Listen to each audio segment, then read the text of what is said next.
You're listening to the Midlife Ripening Podcast. I'm your host and your trusted midlife midwife, Brooke Hofstess. This is a space for real talk, soul talk, about living a life that's fully, finally yours. We're here for the second bite, the luscious, conscious one, the one you take not because you're supposed to or expected to, but because something inside you says, this is mine to savor. You've built the life, the career, held the family, the calendar, the entire ecosystem of care. And yet something deeper is stirring, a want, a whisper, a truth you're ready to name. Here we'll explore creativity, rest, desire, play, rooted confidence, and the holy audacity of being yourself. If you've outgrown the life that once made sense and you're listening for what's next, come closer. Midlife isn't a crisis, it's a coming home. Let's slow down, feel our way in,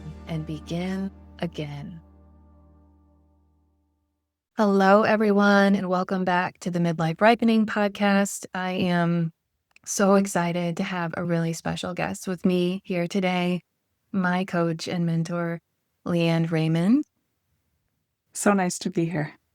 Thanks for being here. Lianne, I have heard you described by our colleagues in the coaching world as a modern day wise woman, a storyteller, and a life poet, which I think are all really beautiful ways of describing the way you show up as a mentor, a coach. But I'd love to turn it over to you and just ask how you would want to be known in this conversation. That's so interesting. I'm going to have to ask you later where you got this from. I just think of myself as doing this weird thing we call coaching for a long time, life coaching. Been doing it for a long time, and I'm just very interested in women's growth and women's potential. And coaching has been the vehicle that I've been able to nurture that in other women and explore that and just get ideas about what that even looks like. Because I think that this world is I really see that when women can come into their own, there is a lot that the world is hungry for that that unactualized or unrealized women are more than qualified to step into and provide. Yeah. Oh, so beautiful. And I mean, I love men too, but I just happen to particularly be interested in women. Relatable.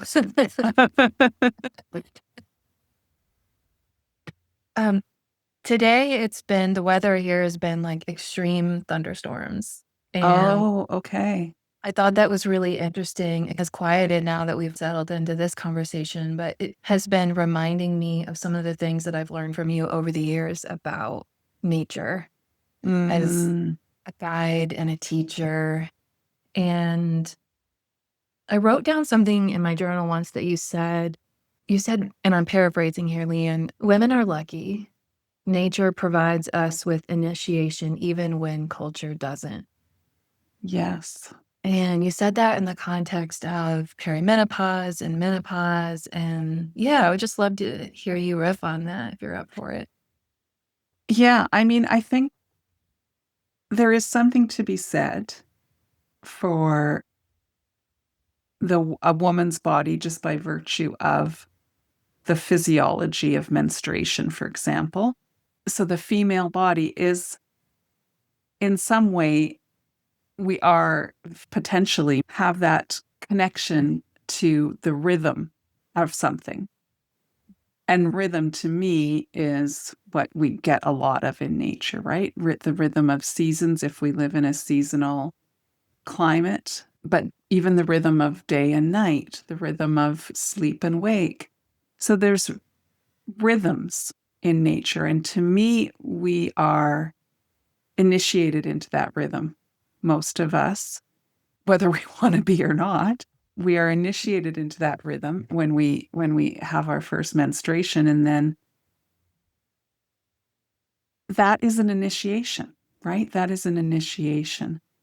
And we see there's a longing for initiation. And cultures around the world have created initiations for people to mark these milestones of change for men and women and non-gendered people. When that goes missing, as it has in more contemporary, modern world cultures, those traditional rituals have gone missing. If you have a female body, you can still have those sort of natural initiations. In the menstruation, lots of women go through pregnancy, which is another initiation. If that's something that you've experienced, and then menopause is another initiation. So these are sort of built-in initiations for us, even when the cultural initiations go missing. So I think that's sort of a gift, and that we don't talk about very much. And we often see it as a burden. We often see these things. So we talk about them, but often they're considered burdens. And I understand why. And we do need to talk about the hardships of going through these initiations. But I think it's also worthwhile to highlight that there's positives of going through these initiations as well. That really speaks to me because I feel so much of the energy culturally around this midlife transition for women specifically as like a bracing or dreading or even like a good girl, I'm going to study my way through it. Yeah. I'm going to Yeah. research all the HRT and the supplements and I'm going to get ahead of this thing. I'm going to be prepared. Yeah. I think when you use that word lucky, I feel like my heart kind of opened up. It's like, how is this a gift? How is this actually lead us to a different relationship with growth and potential? Yeah, that's a really good way to put it. I hadn't thought that bracing idea and that like good girl studying hard. I'm going to figure this out and solve this problem, so to speak. Yeah, those definitely, I see a lot of both of those. Yeah. And you just think of when what energy those have. And then not to say that we can't, do research on, medical treatments for some of these painful symptoms. I'm not at all trying to be like Earth Mother granola crunchy saying let's never involve Western medicine, but I'm saying it's can't be limited to that. Yeah.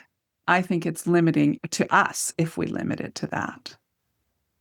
And that we can see it as a real entryway into the next chapter, you might say, of our woman, of becoming fully ourselves, of becoming, sometimes I say capital W women, Oh, I love that. Yeah. So I don't want to downplay how hard it is on a lot of people. And I want people to have the help they need. And I invite there to be a bigger conversation about what else is available to us in this time. Yeah, absolutely. I feel the same way. I'm grateful for all of those modalities and for more recognition in the culture. Yes. These kinds of conversations. And I don't want to stay on the surface with it. I think there's something astrological. Somebody was, there's like the second Saturn return I've heard of. Like, I'm not a big astrology person, but this particular thing was of interest to me because of its parallel with, the perimenopause / menopause time of life. So it's interesting. It's interesting in that sense too, if there is anything to that. The second Saturn return is another initiation, apparently, for people who follow astrology. I'll have to read about that a little bit because I'm not as familiar. Yeah, I don't know. It may be an interesting thing to just check out. Yeah, I'm having this memory come up for me of being like in my early 20s and coming across, it was a book that was really popular at the time, The Quarter Life Crisis. I remember going to Barnes and Noble and getting that book, and I'm like, okay, I've got the instruction book. Yeah. And that's great. I don't remember a single thing about that book, but maybe it helped me in some kind of way. But I think something that maybe a value that we both share is maybe like loosening the grip on like the self-help Yeah. part, for women and needing to be fixed or needing Mm-hmm. to be in that good girl study energy and more, bringing in this like rich, lush quality of mentoring with women who are maybe a little ahead of us on the path or on Mm-hmm. a different path altogether that Mm-hmm. is another way of supporting ourselves. You've heard me say this before, I'm sure, but I often, if not always, say to clients, potential clients who inquire about working with me, I say, listen, like, I'm not here to help you solve your problems or, something is unfolding for you, or you would never have reached out to me. And that will continue to unfold whether or not you work with me. Like, I'm not going to be some magic wand that makes everything wonderful. That's not what this relationship is about. It's about us nurturing what is already unfolding in you. And so I think there's a real element of trust when you talk about this bracing and this studying.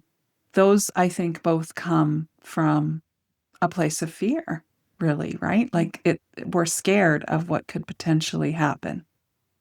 And completely understandable and probably not going to be able to eradicate that fear.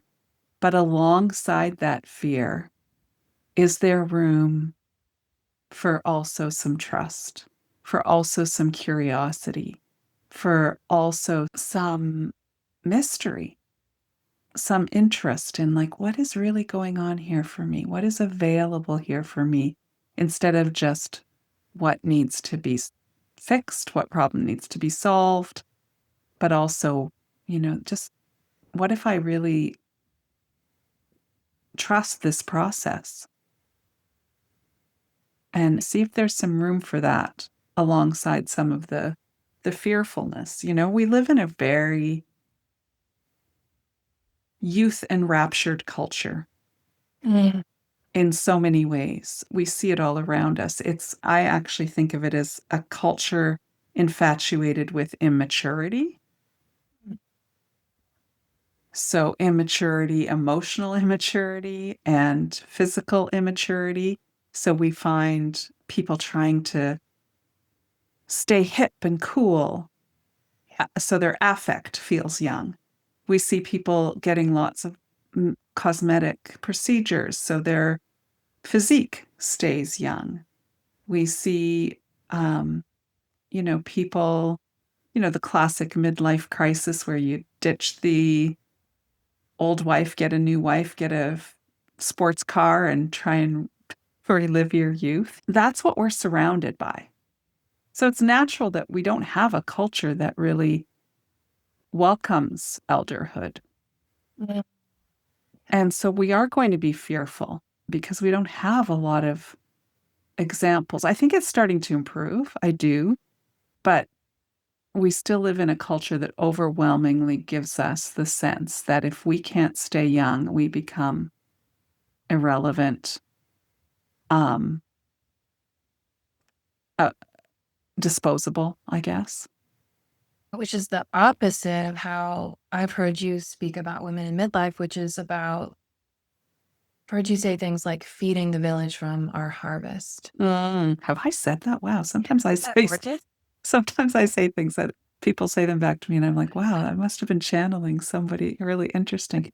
Yeah, but absolutely, that is an image that I love for sure because it is, I happen to live. What's really interesting is, I live on Vancouver Island, and where I live, there happens to be these pods of orca Mm. whales, killer whales. People often know them as these orca pods. And they are all led by matriarchs. The interesting thing, which I just found out recently, is orcas are the only other, or maybe elephants too, I can't remember. But orcas are one of the very few other mammals, like humans, that continue to live for a substantial period of time after their childbearing years. And it's mostly in mammal communities that we can see have a very, like orcas have a very clear culture. And I think elephants fall in this category too. There's a culture. Mhm. And so the idea is that the matriarchs, these older female members of the community, are the culture carriers. And so we have to, I think, step into that a little bit more. Like, what does a culture, instead of one that's defined by like 25-year-olds, what is a culture that is, has more input from 45, 55, 65, 75-year-olds look like? And it makes me think about something that we've talked about a lot and that you've really supported me with, which is helping women believe that they have something that others are hungry for. Yeah. I mean, that's the thing that I think this culture has really done a number on women around. I keep thinking of this woman I met when I taught up north. I was lucky enough to teach up in northern British Columbia for 4 years. And there's a very beautiful, pretty intact Indigenous culture up north. Not to say it hasn't also suffered from colonial impact, but in a way it's been able to keep itself fairly intact. The confidence of some of those older women, I just remember this woman in this one village was just such a presence, just such a presence. And no, like, I don't even know if the word confidence even fits, because confidence almost seems like too small of a word to describe her energy. And I thought, that I think is our birthright, that kind of energy. That is, like, we are supposed to have that kind of presence. Some people call it crone presence. I don't know if some people hate the word crone, but that wise woman, like, just such a big presence where that everyone around her feels safe. Like, it's not a threatening presence. It's not a power over presence. It's this very centered and loving, but also no nonsense presence. I once heard somebody describe saying there's people around whom we all feel more possible. Oh, wow. And that is what I think that kind of presence is. One of the things that breaks my heart the most, to get back to your original statement here, is this continuous questioning of ourselves and this lack of confidence, this doubt, and there's times when, yeah, we should, when we're younger, that's appropriate. But when we're coming into our own, I think this does actually unfold for a lot of women. It's helpful for us if we aren't alone in trying to do it. It's helpful if there's energy and examples and support, because I think it is actually quite natural for us to step into this place. So it's like, what obstacles are there that we can remove so that nature can take its course? If it's natural for us to become these full, capital W women, crone, present, if that's in our nature, then what do we need to just remove so that nature can take its course? It's such a beautiful question, right? And I think we've talked about how getting older makes it a little bit harder to conform to the culture, like to perform in the expected ways. And, like, I'm not going to go to Barnes and Noble and buy the book about the midlife crisis anymore, right? No. Yeah. The impulse to go to the store and buy the book is a good impulse. And actually, relationships with other women, I think, are where the power in this phase of life is really contained. Well, relationships are always powerful, but there's a way that the limitation of information becomes more and more apparent, I think. And yeah, conditions need to be conducive for this, for maturation to happen. And unfortunately, lots of times our culture, the conditions aren't conducive. So we do keep turning to those immature kind of practices. We either want to stay young because we're fearful of getting old, or we want to be, like you said, the girl who goes to the store and gets the book so she can figure it all out. Yeah.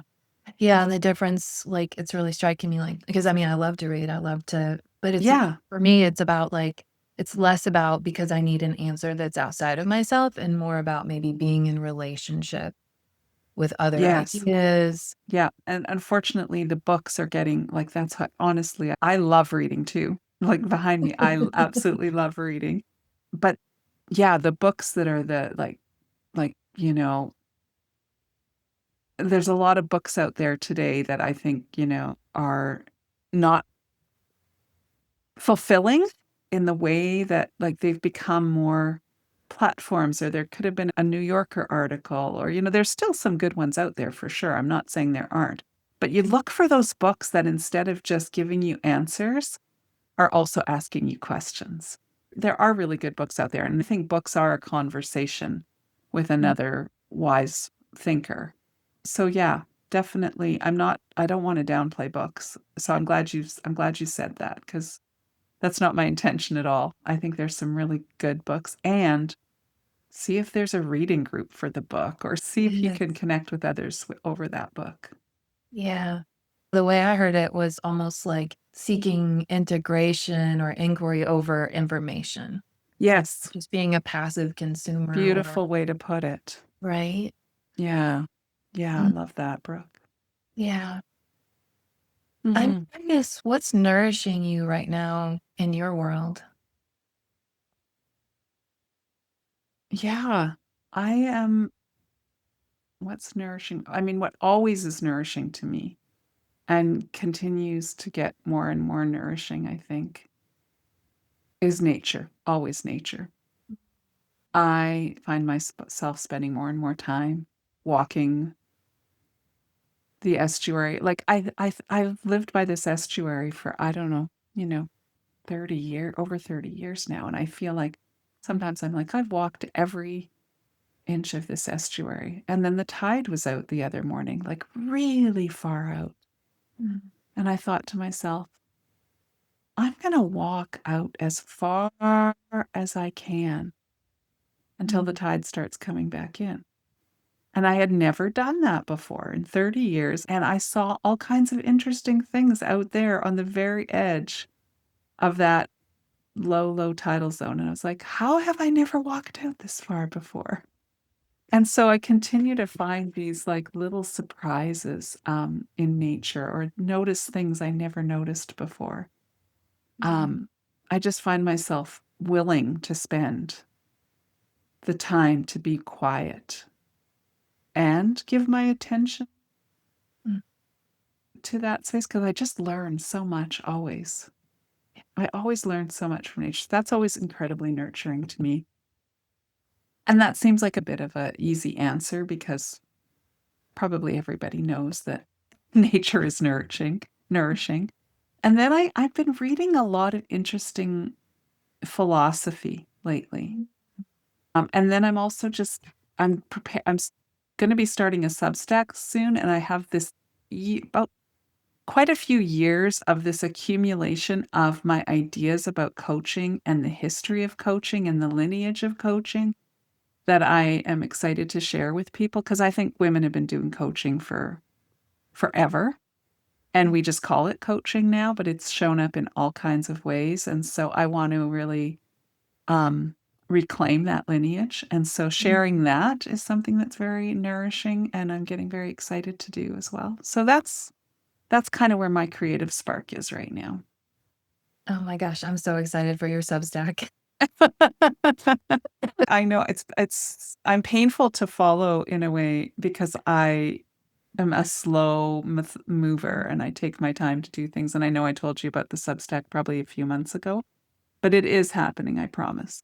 I think it's such a needed conversation in our field. I know that until we started working together, I wasn't even really comfortable calling myself a coach Yeah, sure. because what it signaled didn't feel like it really spoke to what I knew it could be, like the potential of coaching, you know? Yeah. And I think learning and being in conversation with you, both in our individual sessions and in the mentoring that you offer to other coaches, it's really helped me see that longer lineage and how it's Mhm. been shape-shifted and maybe even co-opted, I would say, Mhm.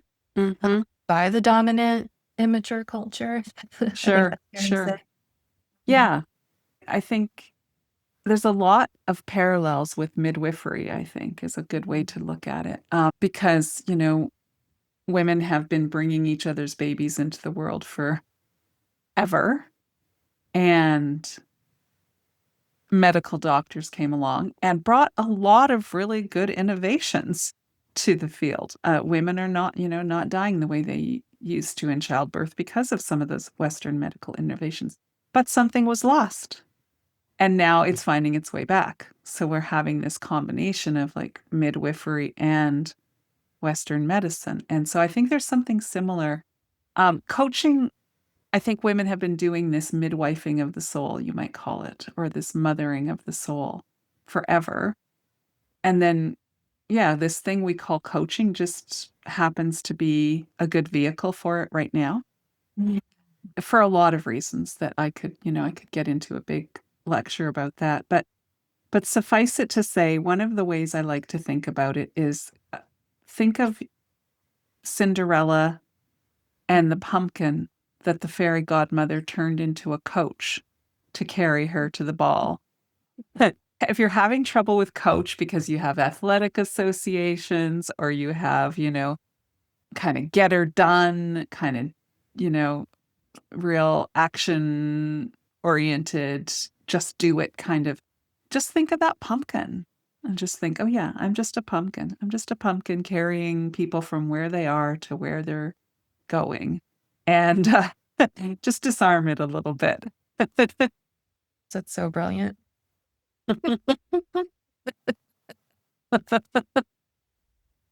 I'm also really drawn to this idea of midwifery. I remember in grad school, I was learning about different philosophies of education and inquiry. And I came across this article that was talking about, we hear a lot about Socratic dialogue where the teacher leads the student through questions. Mhm. And this scholar was saying, well, what about Socratic midwifery? What if we could actually ask Mhm. a question that could bring the person somewhere that we couldn't predict as the teacher? Oh, wow. And that's always had a bit of sparkle for me. Yeah, yeah, I can see why. I love that too. Socratic midwifery. Education, the root of the word education is to draw forth. Right. Um, it's not to fill with information. It's to draw forth the person and help the person really become their fullest self. And so I think coaching is a type of education. Yeah, feels right to me too. So, speaking of education and mentoring, is there an older woman that you admire? Oh, there are so many, bro. There are so many. Well, since you said education, this is when I was doing my teacher, well, we called it an internship, but I think nowadays it's called a practicum. When I was still in the College of Education and I was having to do these teacher practicums where I would go out to a school and work with an existing teacher in their classroom and I would teach some lessons and do some teaching. And that was, so I was sent to a high school, and this particular high school had was in the middle of a grant that they'd gotten from the government where they had a writer in residence. And the writer in residence was this fabulous woman that I have loved ever since. She's a poet, and I have followed her career ever since. Her name is Lorna Crozier. She's from Saskatchewan, where I grew up, and she also lives on Vancouver Island now.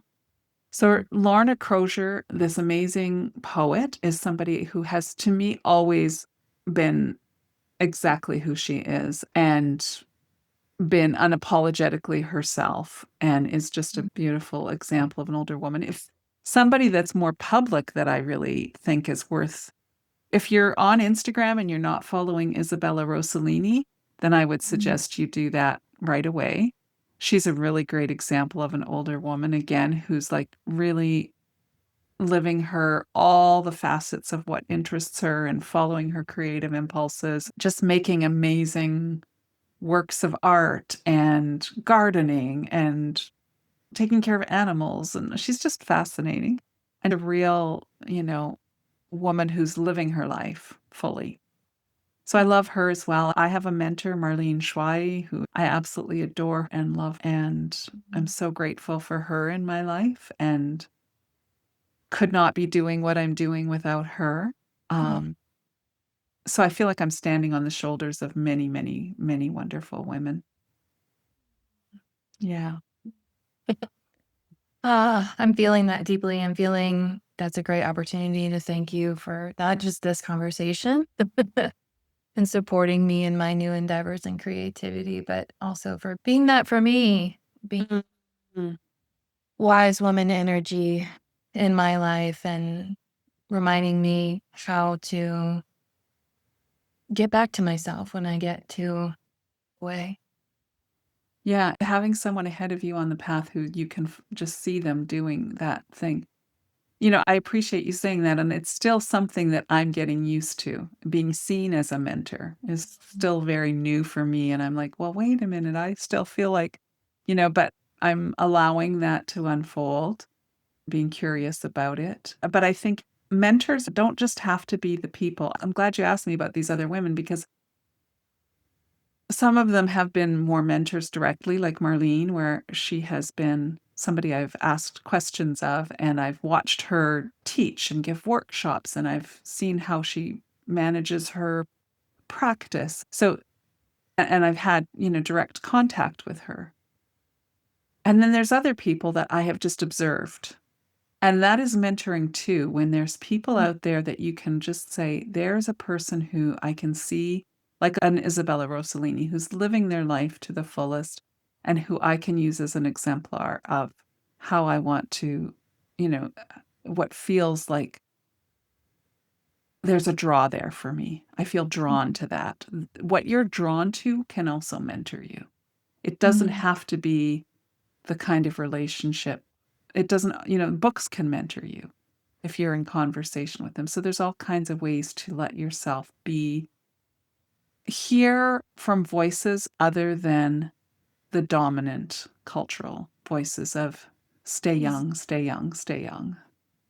It just lands so deeply for me because I remember a mentor that I had, many, many years ago, and she would always encourage us to read widely and to not experience our career in this kind of siloed way where mentors can come from anywhere, inspiration and metaphors can come from anywhere, and just broadening that idea of mentoring. The way you described the estuary, that feels like mentor. Absolutely. Nature has probably been my foremost mentor. I mean, it's what took me out of, when I started coaching, I had gotten the same coach training as sort of the standard coach training out there, which is very much about action plan. But when I looked at how things unfolded in nature, that's what I really realized, like, oh no, this is not how growth happens. And it's definitely been my biggest teacher for sure.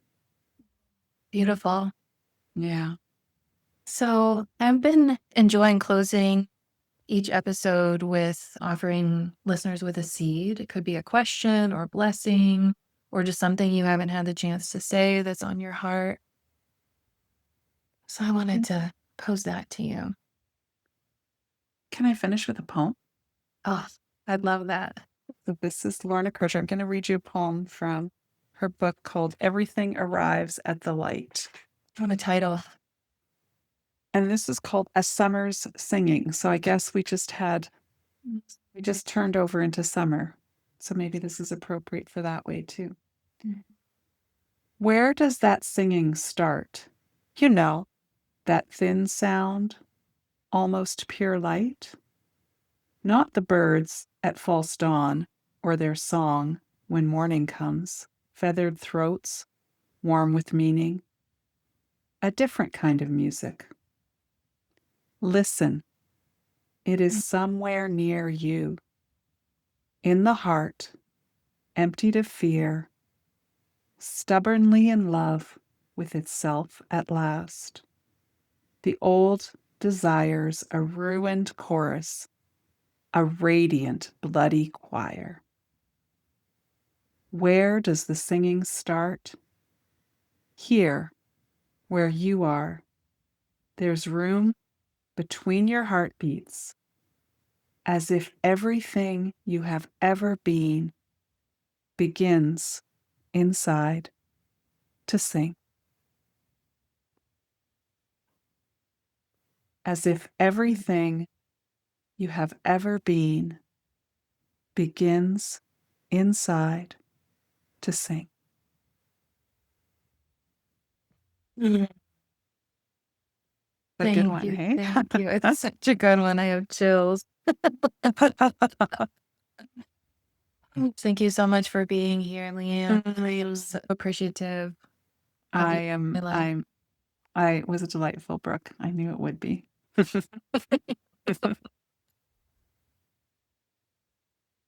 Thank you for spending this time with me and for making space to ripen in your own way, in your own time. If something landed with you today, trust that it matters. And if you'd like to take what you've heard here even deeper, I offer individual coaching and small group programs for midlife women reclaiming their rhythms and desires.